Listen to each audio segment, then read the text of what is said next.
पाकिस्तान में corona virus की सूरत हाल तशवीशनाक होती जा रही है। गुज़िश्ता 24 घंटों में मजीद 111 अमवात रिपोर्ट हुई हैं, जो एक दिन में होने वाली अब तक की सबसे ज़्यादा अमवात हैं, जिसके बाद अमवात की मजमूई तादाद 2839 हो गई है, जबकि मजीद 4443 केसेज आने के बाद मुल्क भर में कोरोना के मरीजों की तादाद 1,48,921 हो गई है, जो शरह मस्बत केसेज आने की 20% से ऊपर थी, 24% तक चली गई थी, वो 20% से नीचे ज़रूर आई है। कोरोना वायरस से बिगड़ती सूरत हाल की वजह से पाकिस्तान में दोबारा लॉकडाउन शुरू कर दिया गया है, मगर इस बार मुकम्मल लॉकडाउन के बजाय शहर के उन इलाकों को बंद किया जा रहा है जहां कोरोना वायरस के हॉटस्पॉट्स हैं और जिनकी निशानदही national command and control centre ने की है, जिसके मुताबिक पाकिस्तान के 20 शहर कोरोना वायरस के गढ़ बन चुके हैं और फहरिस्त में शामिल शहरों के मुतासरा इलाकों को सील किया जा रहा है। इस्लामाबाद के 3 इलाके 13 जून से सील हैं।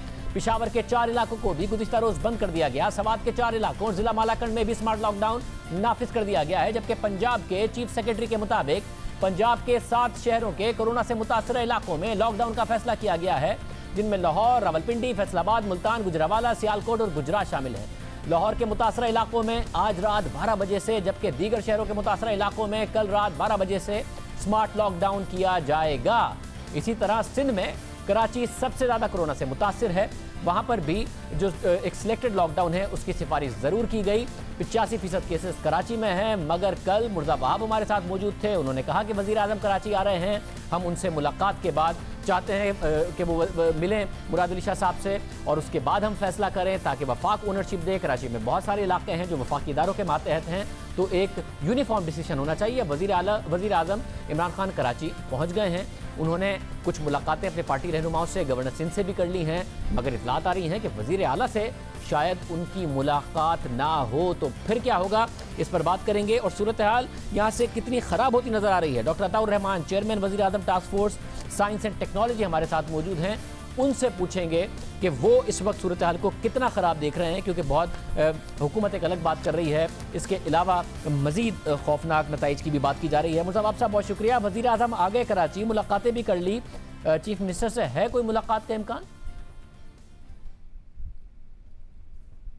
शादिब साहब, वज़ीर आज़म कराची पहुंच चुके हैं, बट जो मेरी इत्तलात हैं अभी तक कोई वज़ीर आला सिंध के साथ या सिंध हुकूमत के हेल्थ डिपार्टमेंट के साथ कोरोना वायरस के हवाले से कोई मीटिंग वज़ीर आज़म के शेड्यूल में नहीं है। एक बार फिर कोशिश करेंगे कि वज़ीर आज़म से बात कर सकें, और अगर वज़ीर आज़म खुद प्रायोरिटाइज करते हुए इस इशू को मीटिंग कन्वीन कर लें एनसीसी की, तो ज़्यादा बेहतर तरीके से इफेक्टिव डिसीजन मेकिंग हो पाएगी। मगर मुर्ज़फ़्फ़र साहब, अगर नहीं होती वज़ीर आज़म से मुलाकात, तो NCOC भी एक ऐसा फोरम है जहाँ सिंध की भी नुमाइंदगी है, उसमें अगर मुख्तलिफ इलाकों का फैसला किया गया तो पंजाब में भी बहुत सारे इलाके हैं जो मरकज़ के मातहत हैं। कल आपने कहा था बैंक्स हैं, दूसरे इदारे, तो बैंक्स पंजाब में भी हैं जिन इलाकों में सख्ती की गई है, वहाँ पर बैंक्स भी बंद हो जाएंगे। DHA में अगर वहाँ पर लॉकडाउन किया गया है सिलेक्टेड इलाकों में, इसके अलावा कैंट में किया गया है, तो वहाँ पर भी पंजाब हुकूमत जो लॉकडाउन करी उसकी पासदारी होगी, तो कराची में क्यों नहीं कर सकते आप? आपको क्यों वज़ीर आज़म से मिलना है? नहीं शायद पहले इम्प्लीमेंटेशन नहीं हो पाई थी, और मैं यही आपको गुजारिश कर रहा हूँ, जब लास्ट टाइम हमने लॉकडाउन किया तो हमने पहले दिन हमारी जो लोकल इंतजामिया है उसने स्टेट बैंक से बात की और ये कहा कि आप तमाम बैंकों की तमाम ब्रांचेस को ना खोलें, बैंक्स को आप रिक्वायर करें कि कंप्लीट स्टाफ के साथ काम ना करें, बट ऐसा नहीं हुआ।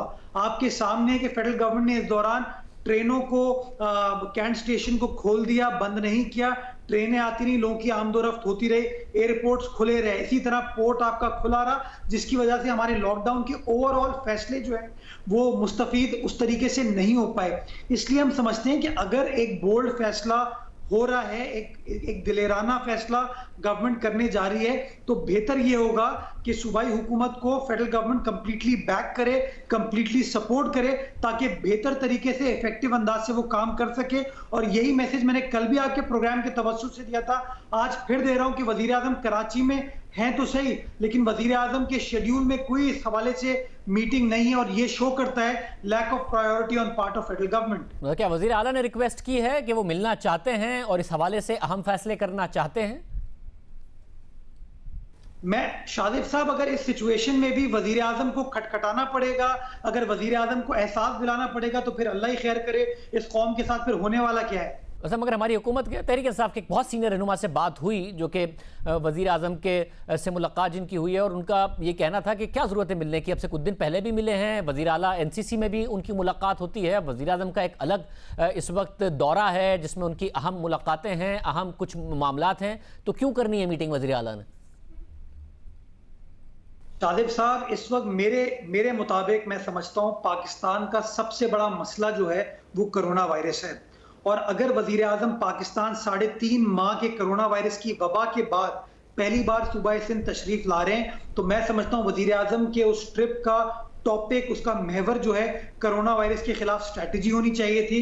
उनको हेल्थ डिपार्टमेंट से ब्रीफिंग लेनी चाहिए थी, वजीर आला सिंध से मुलाकात करनी चाहिए थी, बट उन्होंने प्रायोरिटी किसको दी कि अपने इत्तेहादियों से मिल लें, अपने एमपीएस से मिल लें, या किसी बिजनेसमैन से मिल लें, या किसी मीडिया पर्सनैलिटी से मिल लें। तो ये शो करता है कि वजीर आजम की आज भी प्रायोरिटी कोरोना वायरस से लड़ना नहीं है, और शायद सिंध की हुकूमत उनके लिए काबिल कबूल नहीं है। हमारी पॉलिसीज जो या हमारी जो रिक्वेस्ट है वो उनके लिए काबिल कबूल नहीं है। मतलब ये बताइएगा कि ऐसा लग रहा है कि एनसीओसी ने तो फैसला कर दिया कि मुख्तलिफ शहरों के सिलेक्टेड इलाके बंद कर दें, मगर आप उस एनसीओसी के फैसले के तहत कराची के कुछ सिलेक्टेड इलाकों को नहीं बंद करना चाह रहे हैं, बल्कि पूरे शहर को बंद करना चाह रहे हैं, जिसके लिए आप चाहते हैं कि ट्रेन भी बंद हो, पोर्ट के भी किस तरीके से मामलात हों, और दूसरे जो फेडरल जो एरियाज कंट्रोल होते हैं वो बंद हो, ये आप चाह रहे हैं?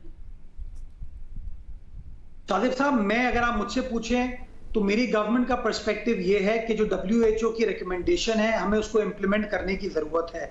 और वो ये नहीं कहता कि सिलेक्टिव लॉकडाउन होगा या कोई सिक्लूजन वाला लॉकडाउन होगा, वो अक्रॉस द बोर्ड लॉकडाउन की बात करता है। तो मैं समझता हूँ कराची में जो सिचुएशन एक बड़ी अलार्मिंग सिचुएशन है कि सिंध के तकरीबन 85% केसेस कराची शहर में है, तो उसके अंदर इफेक्टिव लॉकडाउन के लिए आप किसी एक गली को, मोहल्ले को बंद नहीं कर सकते हैं। आपको अपनी स्ट्रैटेजी जो है पूरे शहर के लिए बनानी होगी, और जब आप शहर की बात करेंगे तो नेचुरली अगर ट्रेन आती रहेगी, एयरपोर्ट से फ्लाइट्स आती रहेंगी, पोर्ट हमारा खुला रहेगा, बाकी कारोबार चलता रहेगा, तो मैं समझता हूं वो लॉकडाउन उस तरीके से हो नहीं पाएगा। इसलिए एक नेशनल स्ट्रैटेजी की, नेशनल नैरेटिव की जरूरत है। मतलब आप ये कह रहे हैं कोई सिलेक्टेड स्मार्ट लॉकडाउन नहीं, WHO ने जैसे कहा उसके तहत मुकम्मल लॉकडाउन हो, पूरा शहर बंद हो, कराची या फिर दूसरे शहर बंद हो, वजीर आजम मिलें, बात करें, इंडोर्स करें, पोलिटिसाइज ना करें, और पूरा का पूरा लॉकडाउन हो। ये मैं समझ रहा हूँ आप ये कह रहे हैं। मैं समझता हूं कि सिर्फ ये फैसला कराची शहर के लिए नहीं होना चाहिए। लाहौर में भी सिचुएशन गंभीर है, पेशावर में भी गंभीर है, रावलपिंडी में भी गंभीर है। तो इसलिए फेडरल गवर्नमेंट को बजाय इसके कि situation completely out of control हो जाए, फेडरल गवर्नमेंट को प्रोएक्टिव अंदाज से काम करने की जरूरत है। And this is the opportune moment, this is the right time कि ये बोल्ड फैसला, बहादुर फैसला वफाकी हुकूमत करे। तमाम सूबाई हुकूमतें मिलकर काम करेंगी, बट ये नहीं हो सकता कि कोई एक लोकल गवर्नमेंट या कोई एक यूनियन कमेटी आप सील करना शुरू कर दो और बाकी जगहों को आप खोल दें। तो मैं समझता हूं अक्रॉस द बोर्ड फैसले की जरूरत है, और अगर अक्रॉस द बोर्ड फैसले होंगे तो ज्यादा इफेक्टिव अंदाज से हम कोरोना वायरस की वबा को रोक पाएंगे। बहुत शुक्रिया मुर्तज़ा, आप सब हमारे साथ मौजूद थे।